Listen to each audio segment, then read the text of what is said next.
Hello, and welcome back to Two Dancing Clams. In part 2 of this tutorial, we'll cover constructing the mushroom gills. First thing, I like to keep things organized as I go along. So I'll create a frame around this, Control J to join them up, and then F2 to give it a name. Call this mushroom gill. Doesn't make a lot of sense right now, but as we go on and make more pieces, and especially in larger projects than this, it's nice to keep things organized as you go along. So that way when you go back in time and look at something you did before, you can recognize it at a glance, as opposed to just looking at a whole bunch of nodes and trying to figure out what they did. Now we'll start with the gills. The gills are going to be a series of lines rotating out from the center of the stem. So we need lines. Start with a curved line. And we will need many copies of this. So we'll have to duplicate elements. How many duplicates do we need? Well, that should be under control of whoever's running the final interface. So as usual, I'll bring up a value node, give it a meaningful name, and let's just start with 16 for now. Go ahead and get rid of this old group output node and add it in here so we can see what we're doing.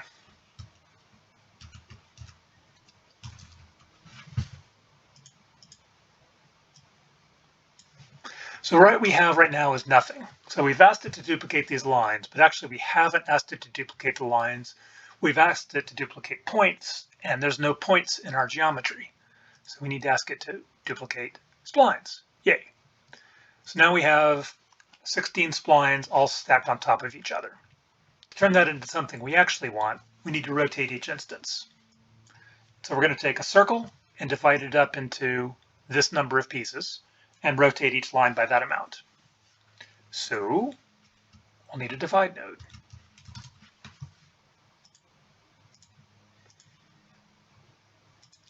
We want to start with an entire circle, which is 360 degrees, but because Blender does everything in radians, this is going to be 2 pi radians. To start, we're going to divide that by the number of gills we have. And this is going to form the angle that we're rotating our vector by. Now, ultimately, we're going to be rotating this geometry, but for now, we're just coming up with a number to rotate it by. So I just need a vector to rotate. So that's easily done. And I'll just arbitrarily select 1 unit in the y-axis. Again, this is going to be multiplied by other values. Actually, now that I think about it, let's not do that. Let's go ahead and make this user controllable. So instead of a vector node, I'm going to use a combine XYZ and then make this user settable. And I'm going to call this gill breadth. So this is the amount that the gills will reach sideways. You could rig this to be the same size as the cap. There's a certain difficulty in figuring out exactly how wide the cap is. Plus, different mushrooms have different looks. Sometimes you want the gills to actually go extend beyond the edge of the cap. Sometimes you want the gills close to the center and nowhere close to the edge of the cap. So it's easier just to go ahead and give this a number and let the user decide what it's going to be. Start this at 2. We're not going to see anything yet because we haven't rotated anything yet. One addition I need to make before we go on is this value here is the amount to rotate each line by. But in order to have every line get a different rotation, I need to multiply it by this index. So this index is going to run from 0 to 15. That means the angle is going to run from 0 to nearly 2 pi, and each line will get its appropriate angle. So I need a math node to multiply. Hook that up here, hook that up here. Now each line will get an appropriate rotation. But we haven't done anything with this vector yet, so we won't see anything. So now what we have is a series of lines. Each line has 2 control points. These appear consecutively in the geometry. So now we have 32 control points, 2 control points per line, which means every other control point will be the start of a new line segment. So if we take the even control points and say leave them at 0, and take the odd numbered control points and move them out along this angle, we'll be able to space each line out in a rotational pattern. The way we do this is with a modulo function. So first of all, we'll need the index. Again, this index, because this number here is 16, this index will run 0 through 2 times 16, or this will run 0 through 31. We take this and we run it through a modulo by 2. Modulus basically divides the number and then takes the remainder. So because this is 2, we're going to get 0, 1, 0, 1, 0, 1, 0, 1 out of this. Nice. So if we now compare to equal,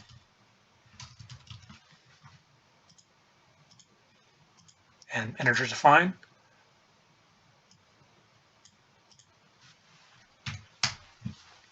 by comparing this to 1, we'll separate out every other vertex.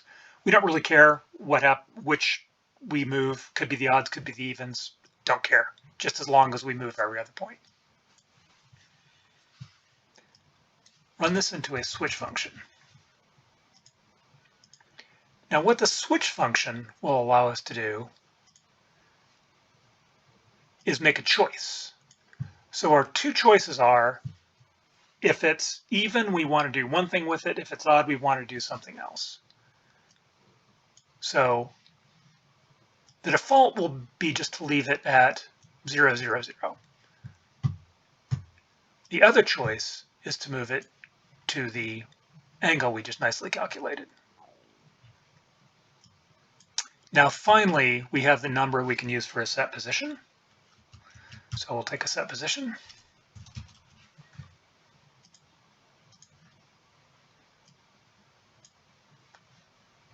Fantastic. So again, what we did was, we have these 16 lines, 32 control points. Every other control point stayed at the middle, and the other control points were moved to the edge. So now we have the beginnings of our gills. One thing I want to do now before we move on is, I said the other vertices should be at 0. That's not actually true, because right now the mushroom cap we created earlier is sitting at 0, and we want the gills to start at some position below that. More importantly, we want the user to be able to control the starting position. So instead of leaving this at 0, 0, 0, let's go ahead and put it under user control. I'll do a combine XYZ here. And we want to control the Z-axis, up and down. We will call this gill position. And now we have a way to control where the gills start from. And I don't really care where it is right now, just so long as it's below where the cap is. Okay, so now we have the beginning of our gills just pointing up into space. But what we really want is to have them attach in an intelligent way to the mushroom cap we created earlier. So to do this, we're going to use a raycast. These points are up near the mushroom cap. I don't want to do that. I actually want to start down, like where our gills start. So I am going to make the z value of our vectors the same as the starting point of the gills. Now when we do the raycast upwards, we're more or less guaranteed to be starting beneath the level of the cap so we can look upwards. Let's grab ourselves a raycast node.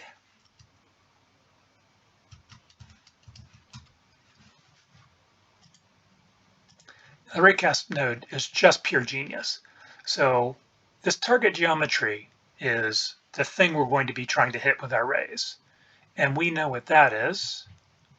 That is the mushroom cap. So we will take the geometry from our mushroom cap, and that's what we're trying to hit. The point in space we're trying to hit it from is the end of our vectors. We will be going upwards in the z-axis, or the z-axis if you're from other parts of the world. So now we need to make a decision based on whether we actually hit the mushroom cap with a ray or not. So when we make a decision, switch node is my go-to.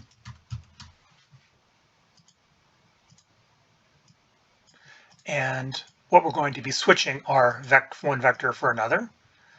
So if it's hit, we're going to use the hit position. The value we use, if it's true, is the position on the cap. If we don't hit, what do we want to do? Well, we could just delete that vector. I don't think that's very friendly. I think the next best thing to do, if there's no point of the cap directly above the end of our vector, let's just go ahead and use the closest one. There's a brilliant node for that called the transfer attribute.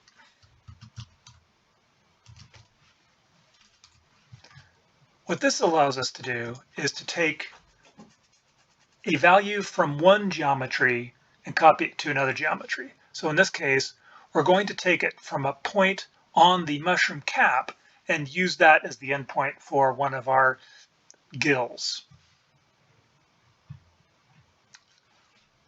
So we will be transferring from here. The type of attribute we want to transfer is the position.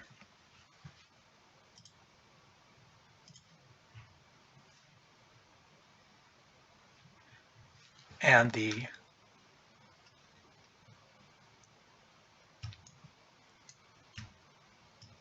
point we're going to use for this match, for the nearest point match, is the same thing as we were using as the beginning of the ray. And we'll use this here. So now if we get a hit, we will use that. If we don't get a hit, we will use the closest. Sorry, if we don't get a hit, we will use the point on the cap that is closest to the end of our ray. One last thing we need to do. If you remember earlier, we were making a decision based on even odds. If the index of the control point was even, we were going to place that end of the vector at the origin, or at least the starting point. If it was not even, then we were going to use the rotated vector. That is still true, except now, instead of using just this point out in space, we'll use the result of our intersection test. And now I think we got it. And you can see there's some random variation here because the points that it found on the cap are based on proximity, not just pure math. Now this allows us to see the effect of things like breadth. So as we make the gills wider, they move, and then we can move them in along the cap. And as you can see, as we search farther and farther out, there comes a point where the gills are not intersecting the cap, or the rays from the gills are not intersecting the cap anymore, and we're going strictly on nearest. So these vectors we've created are the edges of the gills. Now to form the meat of the gills, the central part, we're going to extrude these upwards as a mesh. So, a couple of things we need to do before we start doing that. First of all, I'm going to tidy up a bit to make this make a little bit more sense.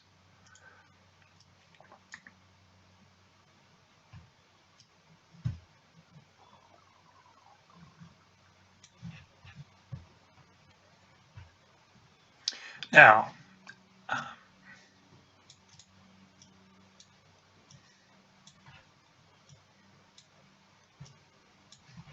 so we want, first of all, we can't use curves for this because it's extrude mesh. So we need a mesh to extrude. But right now we have 2 points. one at the beginning of the vector and one at the end. That's not good enough. We want a whole bunch of points. This will allow us to add some interesting details. This will allow us to add some interesting details to the gills. And let's crank this because I like pretty. And it needs to be a mesh. So curve to mesh.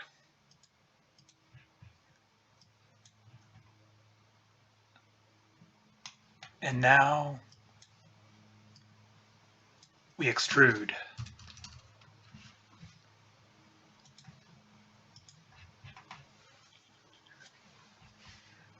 And the question is, how far do we extrude? And the answer is, we want to extrude up to the mesh itself. And so we can get that with a raycast.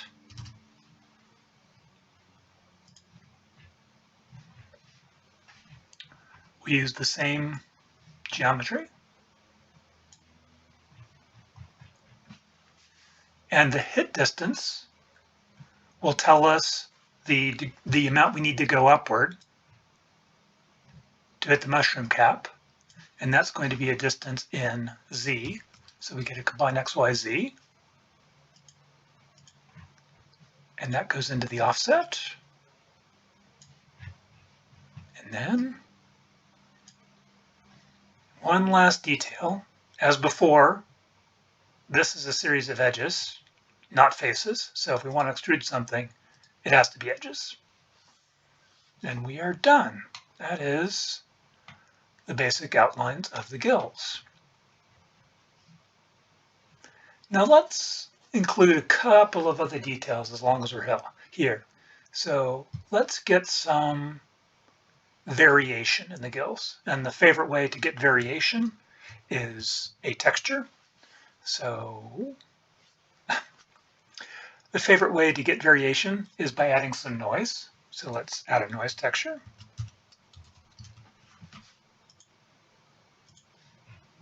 And as always, this is noise runs 0 to 1, and we want something that reflects around 0. So we'll subtract 0.5 from it. Now the noise will go from minus 0.5 to 0.5. And we can hook this into a set position node.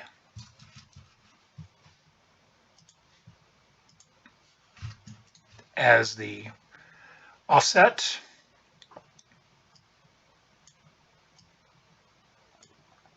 And as always, at first it is way too much. So let's crank that down a bit with a multiply node.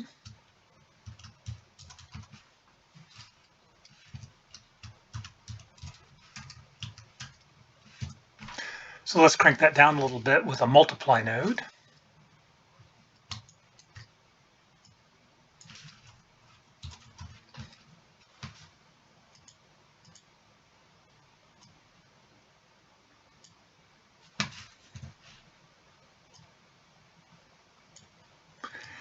And I want to be able to allow the user to control what we multiply by. So I'm going to hook this up to an input. So we need to combine X, Y, Z to form a vector. And I'm not going to, there's no point in altering Z because that would just move things up and down rather pointlessly. We're only interested in side-to-side movement. So I'm only going to let them control the X and the Y, and there's really no reason to make that different. And we'll call this gill randomness.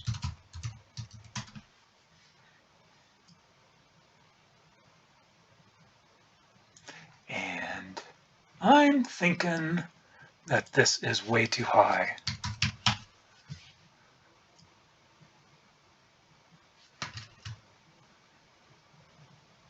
That's more like it.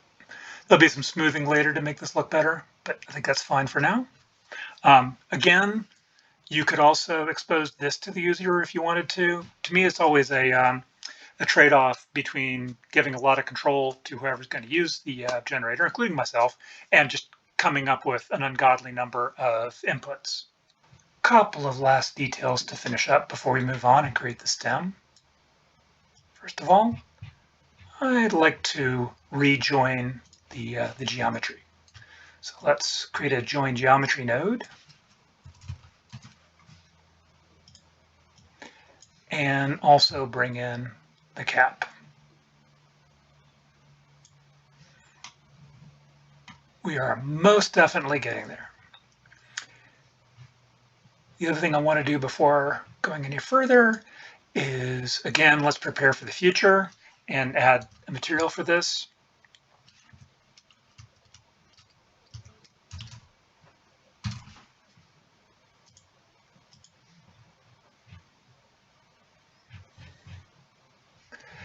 And there's a little more control I want over here. One thing I notice when you do the mushroom is with all of these gills starting at exactly the same position, it can be a little bit artificial looking. So I want to add a little randomness to the to where each gill starts from, which will make a little randomness on where it appears, where it starts appearing out of the stem.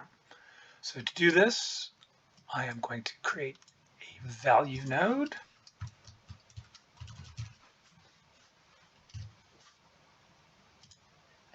And I'm going to call it gill randomness. And this is going to feed into a random value node. And I like to have my random values bounce around 0, again, be evenly distributed on either side of 0. So for the maximum, I'm going to use whatever number we're given in this box. For the minimum, I want to use the opposite of that. So we will multiply by -1 and use that as the other range. I like multiplying by -1 instead of subtracting from 0. It's symmetric. I don't know, just makes more sense to me. And this needs to be added into the z-axis.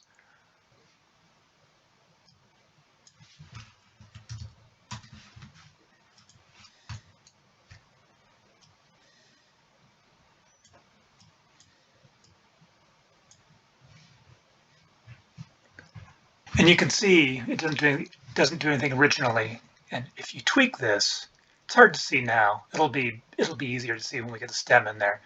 It just tweaks ever so slightly the starting point of each gill. Next up, we'll move on to the stem.